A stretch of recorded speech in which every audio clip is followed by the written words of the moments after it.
Hello and welcome to IrishRacing.com. Today I'm heading to Philip Rothwell's yard in County Wicklow.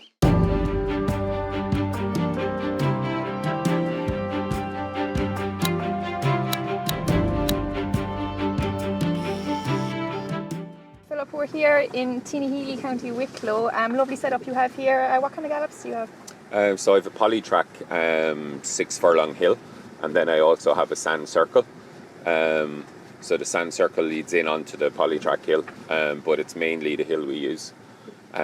So last week we got a huge amount of rain, so it got quite a washing down the bottom of it. But I have a local chap, John, who came in with his digger and dumpers to give us a hand, so we got it all back in order pretty quickly. And then I'm very lucky that I have some grass gallops here as well, out to your left. So they're where we do a lot of schooling over fences, but we also do a lot of galloping on grass.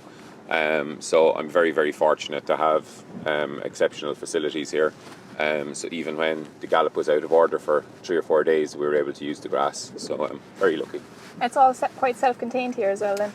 Very much. We do an awful lot of schooling on grass here, as well as I say, using the gallops. So we have pretty much everything close by. I have the river then down underneath the farm, so we can take some of the horses down there after running. We have cross-country fences, banks, pretty much everything. So very lucky, have everything on my doorstep. Nagle is just over the ditch here. It's your local point-to-point track? Yeah, it's a local point-to-point track. I don't have too many point-to-pointers. I'd have 1 or 2 each year, but I try to have one for my local. Last year we had horse 1, 6-year-old and upwards maiden, Fidel Melvin, who's our stable amateur. She rode him, and we got a great thrill out of having a winner next door. So I think we ran 3 point-to-pointers last year, and all 3 won. So this year my first pointer was last Sunday in Kilkenny, and he was second. A horse called Casey West, an older horse. He'll probably go to Killinnick, I'd imagine, Sunday weekend. Hopefully he'll take a little bit of beating there. I have also a horse entered for this Sunday in Tinahely. I think he'll go very well also, as long as it doesn't get too soft. So hopefully the rain stays away. It's a pretty good strike rate, so on the point-to-points, and it's obviously very, you can just see it over the ditch here. It's great excitement when it's local as well. Yeah, it's lovely to have a local runner. I'm not massively into the point-to-points. It's lovely to have a couple of runners and have them run really well. I don't get involved in the young 4-year-old horses too much. I think it's extremely competitive, and the buy-in of most of the stores is so great that I tend to avoid it. I concentrate on racing them on the race course as much as I can. But I think some of the older horses, it's a great confidence giver to give them a run in some of the older maidens. And also we qualified a horse last year for Punchestown for the cross country. So I've wanted to try do the same this year. So like having a horse for the festival in Punchestown, so it's nice to have him qualified. And you've had great success in the cross country. I think your Cheltenham Festival winner was in the cross country, giving Davy Russell his first win, I think, was it? That's correct, yeah. It was Davy's first winner, and it's my festival winner. It was Native Jack 17 years ago now. We've had a good few placed ones since from very limited runners. But I'd have aspirations of 1 or 2 horses maybe being good enough to get back there this year to run in some of the handicaps. We had a horse called Stars Off, went to Aintree last Saturday, and he ran in a Per Temps qualifier, and he finished 4th. It was probably on ground that was way too soft for him. So it was an exceptional run, and he probably needs to go up 3 or 4 pounds to have a chance of getting in at the festival. But we'll see how we get on. We might find a race for him in Leopardstown at Christmas or early in the new year. So the main aim is Cheltenham, I suppose. It's the flagship of our sport, and you love going there. Oh, I absolutely buzz off Cheltenham. It's I think it's my favourite place in the whole wide world. The old owners and trainers stand up there and see a horse coming up the hill with half a chance. The hair stands on the back of your neck, and it's just the most amazing feeling. I think you showed that emotion when McAlpine won there, was it 2 years ago in November? Yeah, that really got to me. I absolutely adore having a runner in Cheltenham with a chance, and when I had a winner, I had a few placed horses and a favourite quite soon afterwards. So I sort of had an expectation that I'd get back there quite regular. And obviously then we went through a leaner spell for maybe 2 or 3 years, and it looked like it was drifting away more so than coming back to us. So eventually we got back, and McAlpine won. It was fantastic. So we're just watching a few coming up the gallops here. What would be their normal routine on a day-to-day basis? So they're all different. We treat them very much individual. So last lot here, there was horses cantering on grass and schooling over fences. This lot now will stick to the gallops. So they do 2 up my hill. So the first time they go a nice canter, and then the second time they'll swing away the whole way to the top. So the hill is 6 furlongs long. It's quite hard work. It's not deep sand. It's an easier sand gallop. So I feel they don't get tired of doing it. They actually really enjoy it. So the horse just about to go by now is only a 3-year-old. So and he's still managing it very well. There's Dion's Diamond at the back that may run in Navan on Saturday. She's been great. She's won 2 already this year from 4 starts or something. So the horses enjoy it. They stay very fresh and very well on it. It's not extremely hard work for them. So they usually come off the gallop quite fresh. And I think for a racehorse trainer that wants a horse to have longevity, I think it's important that they're not on a very deep surface every day. I know it's the fashion now, and I know it gets horses extremely fit, but I definitely think it takes from the longevity of their racing career. I certainly know I wouldn't like to be running around on a deep surface every day. I wouldn't last too long anyway. So like when they're passing us here, what are you actually looking for? Just relaxed horses, I suppose? Relaxed horses that are moving well, enjoying their work, moving well. You'll see when they come up next time, they'll be going 2 gears quicker. And so we'd always like to see them just stretching their legs, and riders be happy with them first time up. If they weren't, we wouldn't be going a second time. And then that I love to see them dropping their head and getting to the top of the hill really well. So our circular gallop, it links around and in into the hill, and then we go straight up the hill. So yeah, this is the other area that I would park myself up in the morning. Yeah. So I get to see pretty much the same thing, everything that goes on from here. Grass, the horses coming back down, they come back in at this point off the gallop, and go back down around the circle to go back up again, or head back to lane for home. So that we're going to drive back in now. So it's all very condensed or enclosed, and it's also very safe that, God forbid, if anything went wrong, the horses always find their way back to the yard. They're horses on holidays, so they're just out on a break. Most of them might get a month out on grass. They're just horses that probably want a little bit of better ground, so they'll get a month off. And these are brand new stables, you were saying, are kind of outdoor ones again? Yeah, so it's my hay shed, straw shed. So we usually bed half the yard on straw and the other half on sawdust. But this year I felt just that the standard of the straw wasn't good enough. So we're on just sawdust. So the shed basically, that's a mare that just literally came in off grass 2 days ago. She's new to me. We put it up just as an isolation area, a little bit different, very airy, as you see. And so each stable they were a cheap construct, and I can fold the partitions back if I want to put straw back in again. But we usually train 3 or 4 horses from the paddocks, and just the paddocks had got so wet that I needed somewhere to put in another few. So we're expanding all the time anyway. So the barn down here is usually where the young horses coming home from the sales would start off. It sort of keeps the youngsters isolated from the horses that are in main training. So we keep 48 in the top yard as such, and that's the main yard where all the race horses are kept, or closest to racing. So the young horses and the ones that are starting off start off down here, and then when they're properly flu-vaxed and when we're happy that they're healthy and everything is good, they move up to the top yard then. In the winter, David Nolan and John Wafer, who are local, they would get all the horses driving in long reins for us if we needed it done, and then we take them back here to back them ourselves and ride them away. At the busy fool here, he looks like a good horse, exciting young horse coming through, I suppose. Yeah, he is. He loves getting out in the paddock. So try to have him out during the day as much as we possibly can. So as I was saying, we use the turnout paddocks a lot. So He looks fresh and well in himself. Yeah, he is. He's came out of his race in Down Royal really well. Delighted he won a bumper. Delighted Fidelma got to ride him. And then he went to Down Royal, and James gave him a super ride in Down Royal. Unfortunately, Gordon's favourite fell at the third last when we sort of got involved in the race with him, and then he probably was left on his own going down to the second last and made a mistake, which was unfortunate because he jumped super up till then. But yeah, look, hopefully he's a horse with a bright future. And he looked green even winning the bumper, so like you think there's probably a lot more to come from him. Definitely, because he's not a horse that we've trained hard.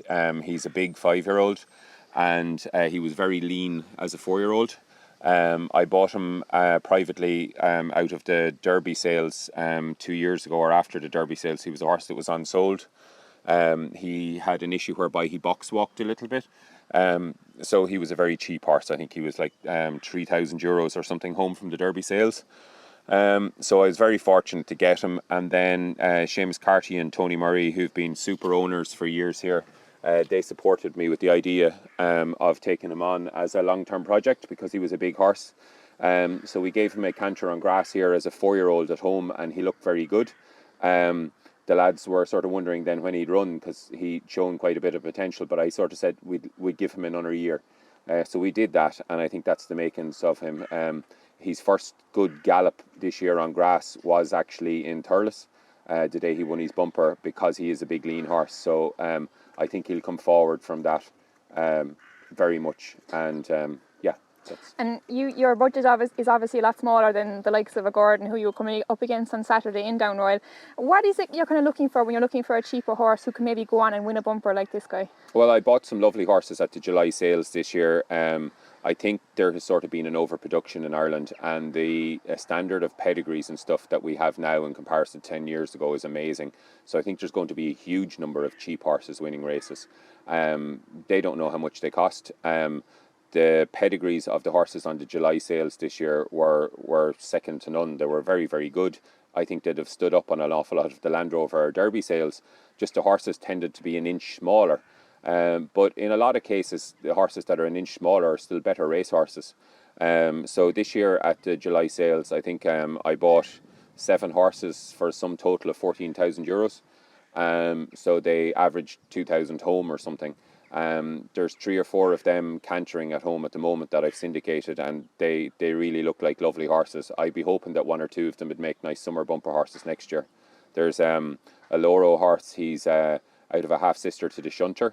There's an Idaho horse there who is a half brother to a horse that ran in the Kerry National, rated 150. A few of those, and as I say, to be able to buy horses like those averaging 2,000 apiece, it's a great time to get involved. They don't have to be expensive, and you can come up with a good horse now without spending a huge amount of money. So our indoor arena is here. We have 2 horse walkers, an 8 and a 10. So the horses would go onto the walker before and after work. It's a great airy shed to have. They seem to dry out on the walkers really well here. We can ride around the outside in the winter if we really wanted to, but it's something that we haven't been doing for the last while. I have an outdoor school, so we usually mount them after being warmed up. They go out there. When they're finished on the gallops, they come back in. They get washed off with warm water, scraped off, and they go back in onto the walkers then to dry off before they go back to their stables where they're double rubbed. So Fidelma, I've been hearing about you all morning. You're a big part of the team here. No, I'm here every day, riding out anywhere between 9 to 11 horses, and try to help out the best I can. And are you here long? You were with Enda Bulger, I think, in the past, is that? I've been here about 3 years, I say, full time. I did a good bit of time with Enda, and he was brilliant, and he improved my riding no end, but it's a 2.5 hour drive, and diesel prices went up, so Enda understood, and Philip kindly let me come here. I'm only 5 minutes over the road, so it's a lot nicer on the wallet. And what's your own background then as well? Always been in horses. My parents have always had horses. They taught me how to ride, did pony club. Did a bit of eventing, evented international up to did the 3 days and stuff. Did all right at those, but I loved racing, so I got my licence out at 18 and haven't stopped since. A bit of a need for speed. So, and you had a great winner this year for Philip on the Busy Fool in Thurles. He's an impressive horse. He was an amazing horse. He was really impressive in Thurles. We were hoping for a place, and when we got the win, it was fantastic. Really looking forward to what he's going to do. And is there maybe a dark horse to follow here, do you think? Oh, we've plenty. Well, we're not going to tell you because we want to get the price on him, not you guys. So what's the best thing about working here at Philip? It seems a good crack around the yard. Everyone's enjoying themselves and the horses seem very happy as well. It's amazing crack here. The lads are fantastic. Every one of them here could nearly train horses in their own right. So that makes getting them ready for races way easier. They're all a great laugh, and Philip's the best boss in the world. He's as laid back as you get, and he'd be in the digger, scraping at the aisles or putting in the shavings for you. Like, he works as hard as the rest of us. So. And you're ride yourself, so you're amateur. You ride in the point to points. Do you set yourself any targets for the season, or just kind of take it as it comes? Well, ride as many winners as you possibly can. I ride in point to points. Had a couple of winners for Philip point to pointing. Riding for Philip this season. Had 2 rides from the point to points, second and third so far. I'm actually suspended for the local one. On Sunday, Tinnahealy, just over the other side of the Gallop, is this Sunday, and I picked up a suspension in Thurles. So oh God, I don't. If he trains a winner and I'm standing there leading up, I'll absolutely cry. But but sure, you'll enjoy it anyway. Look, best of luck for the season. We had a lovely look around the yard there now. So I suppose just to get a bit of a background into yourself, you started training at 21 years of age, I think. Yeah, I was on the first ever trainers course, ran in a race at the time, the Racing Apprenticeship School. It was the first trainers course in Ireland, so I was on that, and you had to be 21 to get a licence. So on my 21st birthday, I was awarded a licence because I had done the course maybe 6 months previous. So I had my first runner then in Punchestown at the festival, in the cross-country race, a few weeks later, and he was third, a horse called Little Len. And then my second runner was a horse called Adam's Fool, who came from a riding school in Galway. He was picked up. He came, and he was my second runner, and he was my first winner. He won a bumper in Down Royal first time out. So he was by Eve's Error and owned by Joe McAvoy down in Galway. So he was my first winner. And then that season, I think, out of maybe 4 horses, we had 6 winners, and it really skyrocketed from there. We went from sort of 6 horses to maybe 30 in 2 seasons. And even going back before that, you're from a dairy background, I think, and what got you kind of into the racing side of it? So the yard here is, I was lucky I was able to build my yard on my dad's dairy farm. So Dad is farming 200 acres of dairy, and I have one brother, Ronan, just the 2 of us. And Ronan's interested in horses as well, but mainly show jumpers. So we both deviated away from the dairy, but it was a thing whereby 200 acres of dairy, there probably wasn't enough to split between 2 of us and both of us go dairy farming. But both of us had other interests anyway. But I really enjoy what I'm doing. I always did. I loved sport when I was younger. So my mum was brilliant. She brought me swimming. She brought me to rugby. She brought me to football. She brought me everywhere. She was a constant taxi. Well, during school, I did my work experience with Willie Mullins. So at 15, that was what I had in my head. I just loved racing. My dad would have brought me point to pointing on a Sunday when I was younger, and I remember pleading with him to bring me to the actual races proper. So we went to the Irish Grand National. There was a huge crowd. I loved it. He hated it, and I got a great buzz out of it. And then went to Ag College then after school in Kildalton. But spend most of my day working for Aidan O'Brien rather than being in college. So he was champion jumps trainer at the time, and loved working for Aidan down there. That was a great experience. Then finished my year in Ag College and had to do placement. So my placement from Ag College, I spent it with Jessica Harrington. So the farming was never number one. So. No, farming was never number one. So absolutely loved sport, loved horses. So racing was the obvious road to go. And so came home from Ag College and started to pre-train 3 or 4. And they were horses that probably hadn't a huge amount of form, but then sent them back to their original trainers, and they done really well. So that gave me a huge level of encouragement. Also had a horse of my own that I pony clubbed called Slaney Sauce, and I rode him in a few point-to-points, and we were placed and should have won one day and fell. But anyway, I definitely wasn't going to be a jockey, or I wasn't any good either. And when you got going then as a 21-year-old, getting kind of success like immediately, you must have given you massive confidence, I suppose. Yeah, probably too much so. I would have had a huge level of self-confidence, and it grew very, very fast. But the biggest problem is you to try grow a team and grow a facility at the same time. And the whole thing probably didn't gel.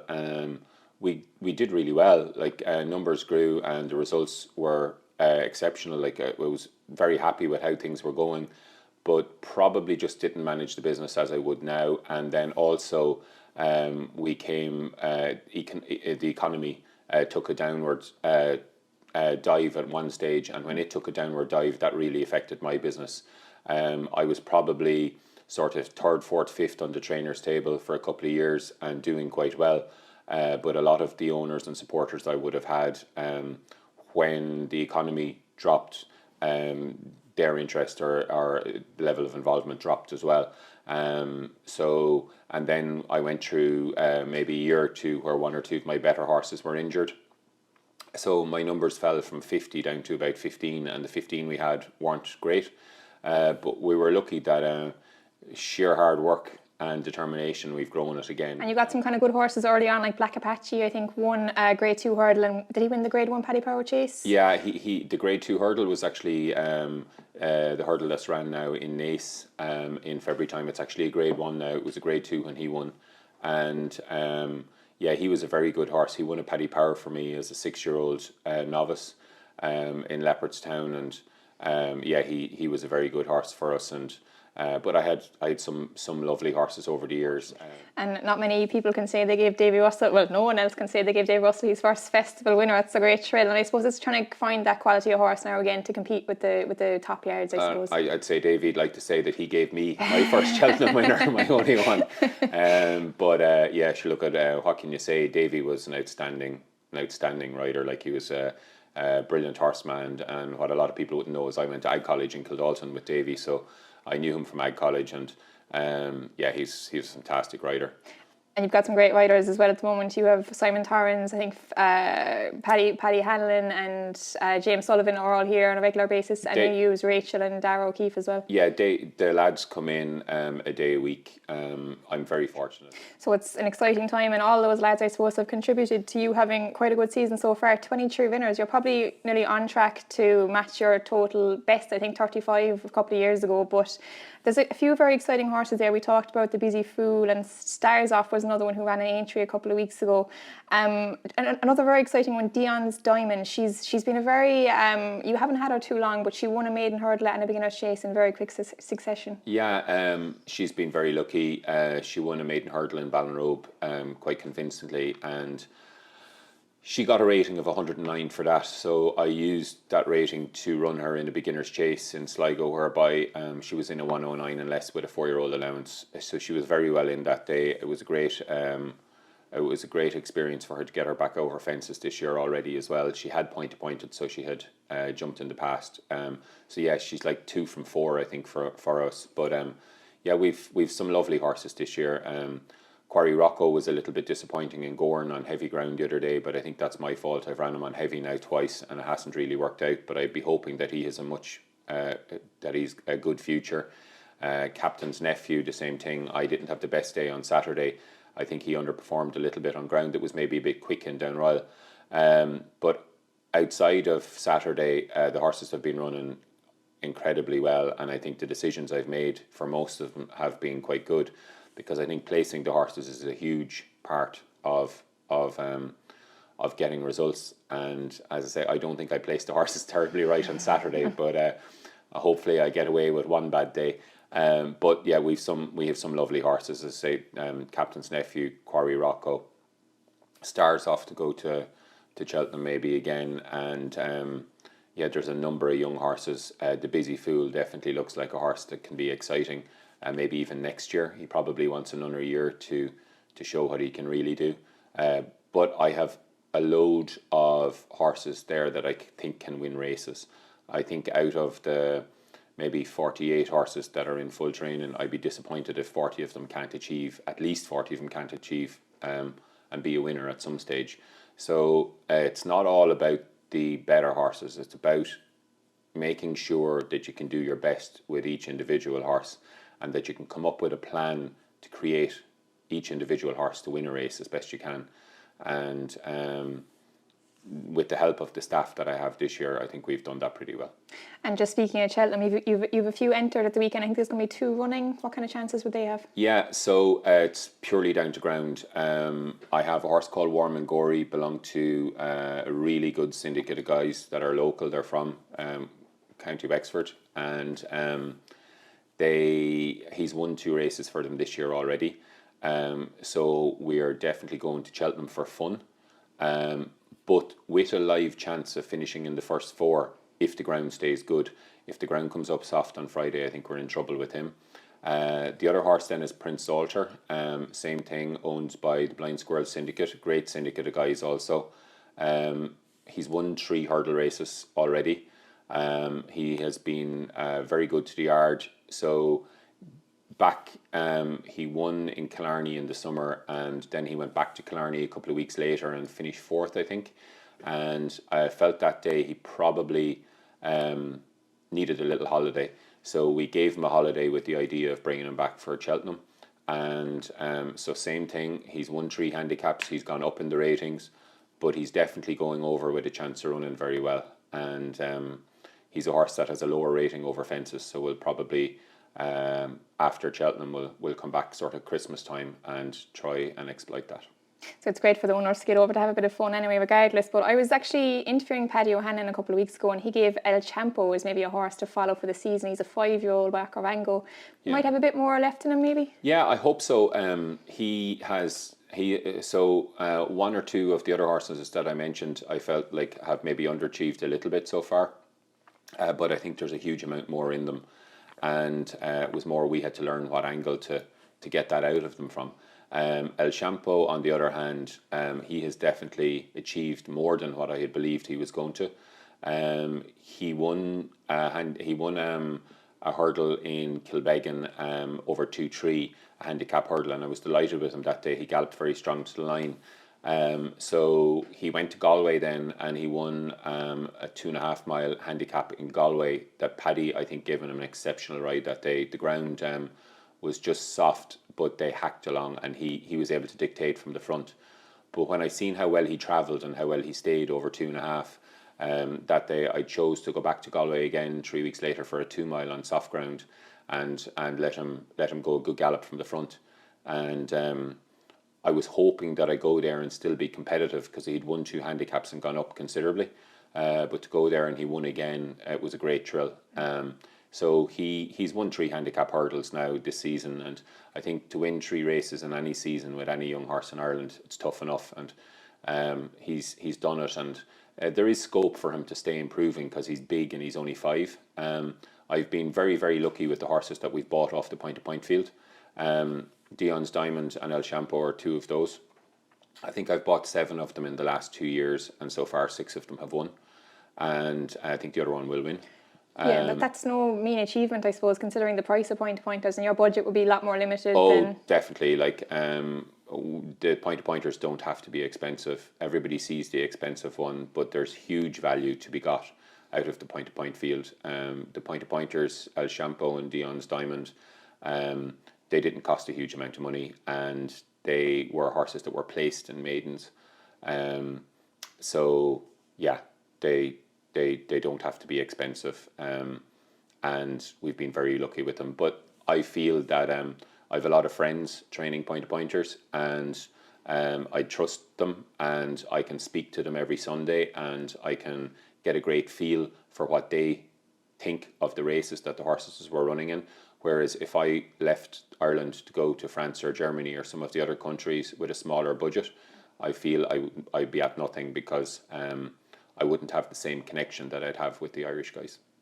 And maybe just any dark horse that we haven't spoken about who you think could do well this season? There's a few. I think there's a few young horses that can raise their hands and progress a little bit as the season goes on. As I say, Captain's Nephew was a little bit disappointing in Down Royal the other day, but I definitely think he's a horse that can improve considerably over fences. So I'll go back over fences with him. Christmas time, as I say, Quarry Rocco was a horse that I feel I underachieved with in Gorn the last day, but I think I just ran him back on wrong ground. So definitely come Christmas time, he's something that could go to Leopardstown, and I feel he can be an awful lot better than what he's shown. There's a few others. There's some of the younger horses, some of the 4-year-olds there that will be ready to go sort of Christmas time as well. And yeah, there's some exciting young horses that I think can be similar to El Champo, can win a handicap and can definitely climb the ladder a little bit. So it's an exciting time for you, and it's kind of a strange position to be in. You're training over 20 years, but you're still young in trainer terms. Like, what would be your ambition? Is there like one big race that you'd really love to win in the next couple of years, or 10 years, 20 years even? So the ambition is to increase the quality a little bit over the next few years. I have a great team, as I keep saying, and I need to work hard for my team to keep bringing a better horse around the place, to give them an opportunity, along with myself, to showcase what we can really do. I think that we're starting to, over the last 3 years really, and we've had 3 good seasons, and this season is getting better and better. And there's no individual race that I'd like to win, but I'd love to win a Grade 1 in Cheltenham. I absolutely would love to win a Grade 1 in Cheltenham. I'd certainly die happy then. I think everyone's getting the sense that you love Cheltenham. Look, thanks very much, Philip, and best of luck for the season.